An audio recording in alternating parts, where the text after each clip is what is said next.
Hey guys, it's Kim here, and Gamescom was a lot of fun for me this year. But you know, it wasn't just about the show floor for me. As you can see, a lot of it was about the interviews. And I wanted to kind of mix up the usual interview approach. So, as well as asking the usual gaming questions, I started something which I've called the Developer Chain Interview. Now, to explain this further, here's myself explaining the concept to my first victim, Stephen Gallagher, who's the narrative director for Thief. One thing I'm doing at Gamescom is that I'm going around and every single developer that I'm interviewing, I want to ask a question and start a chain. So I'm going to ask you a question, and then after that, next up, I'm going to interview Naoki Yoshida-san for Final Fantasy XIV, and I'd like you to ask me a question to ask him, so I can carry on the chain. So first up, my question for you is, if you weren't the kind of narrative director on Thief, if you weren't a games developer, what would you be? Okay, that's interesting. If I wasn't a narrative director, I would have to stay on the creative side.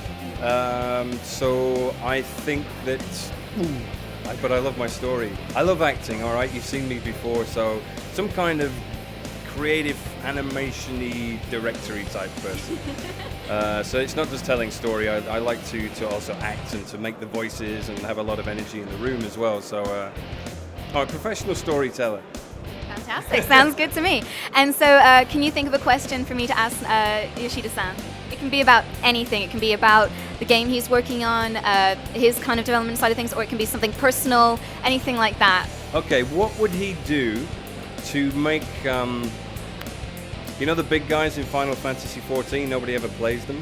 Everyone's a cat person, right? So what would he do to make the big guys more popular for players to want to play them? Okay.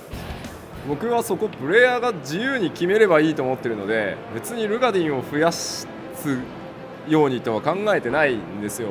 MMORPG ってやっぱり長く自分のキャラクターを愛してもらうゲームなので、多いから嫌だとか少ないから嫌だっていうものじゃなくて、ルガディンをやってる人は多分そのプライドを持って絶対ルガディンをプレイしてるので、それを何か得があるからってルガディンをプレイしてほしいとかって僕らが言うことではないので、なんかそこを僕バランス取ろうとはそもそも思ってない。ミコッテが人気なんだったらそれはいいことなんじゃないのって思うだけで、いずれねルガディンの良さに気づく時が来ると思ってて、それは何かっていうとエンドコンテンツみたいな強烈な難易度のパーティーコンテンツへ行った時にルガディンのナイトがそのミコッテ軍団の先頭に立ってね、みんなを守ってくれる背中を見たらルガディンかっこいいなって絶対思うから。And finally, I'm off to interview one of the developers for Dark Souls 2. Do you have any question for him? まず初めましてとぜひお伝えください。で、ダークソウルは特に海外そうでしたけど、ものすごく高い難易度で最近のそのゲームが割と12時間とか16時間でクリアできるような、そのすごく難易度を下げてとにかくゲームをいろんな人にプレイしてもらおうという中で、その圧倒的な難易度、要はプレイヤーがもうチャレンジをかき立てられるような難易度によって、あとバランスによってプレイヤーがものすごいエキサイトしたゲームだと僕は思ってるんですけど、ダークソウルがそれで世間に広まったことによって2を作るときにもっとカジュアルな人たちを取ろうとかって考えてどうしても出てくると思うんですよ。その時にその難易度をどこで折り合いつけるのかっていうそのバランス、もっと一般の人に広めるために優しい難易度にしようかなとか、いやいやもっとそこはダークソウルなんだから徹底的にまた高難易度を目指すぜみたいなところで、もし何か苦労や葛藤があったんだったらぜひ聞かせてもらえると嬉しいです。From a business perspective, we want more players to be able to pick this game up and enjoy it. But from what I've been talking about with the developer and the director, there's currently not much of an intent to make the game any accessible any easier. The game will be just as challenging. But again, the challenge will come not from the skill level of the actual player, but how much you're able to pay attention to the surroundings, how much you're able to learn from the mistakes you made, how much you're able to learn from the deaths that you faced. So as long as people don't give up and continue to challenge themselves and continue to try and learn from their mistakes, I'm hoping that hardcore gamers and even new players to the Dark Souls universe will be able to take one step at a time in order to conquer the game itself. So a quick message would be to not give up and don't be afraid of dying. Be careful of dying, but don't be afraid of dying. Fantastic. And so I'm off to go and see the developers of Final Fantasy 13-3. Have you got a question for those guys? My question would be, what type of game do you like in terms of challenge? 僕はその For me, it is very important to complete the game and how you can complete the game. I would rather play games in which you have to use your brain to work out what might be the best and the most sensible way to ensure that I'm going to finish the game. If I had to single out an example of such games, a while ago I played a game called the Radiant Silvergun, which I found quite challenging. It is a shooting game, but there are lots of different things you can play with. So it is quite challenging and it is quite diverse. Nice game to play.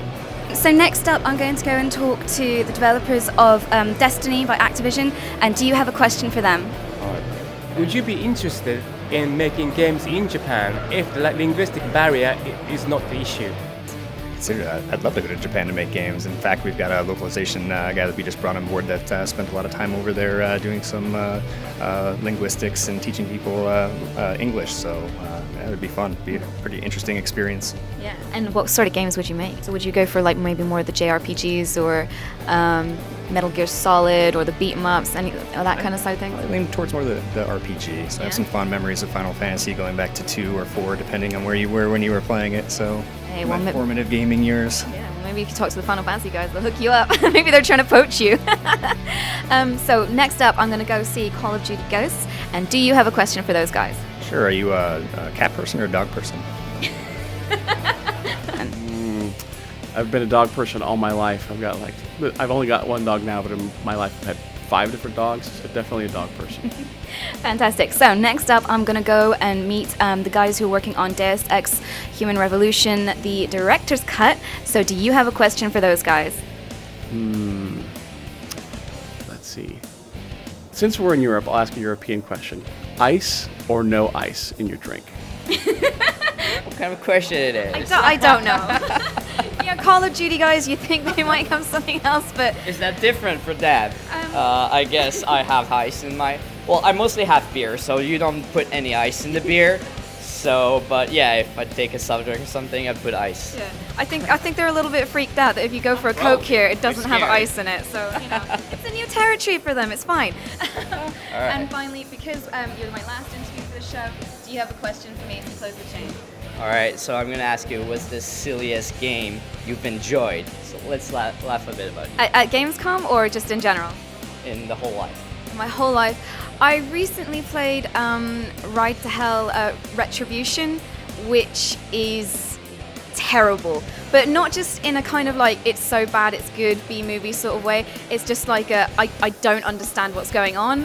Half of it's broken. I have no idea what on earth it's all about. I don't really know even how it managed to make it to release. So yeah, check it out, guys.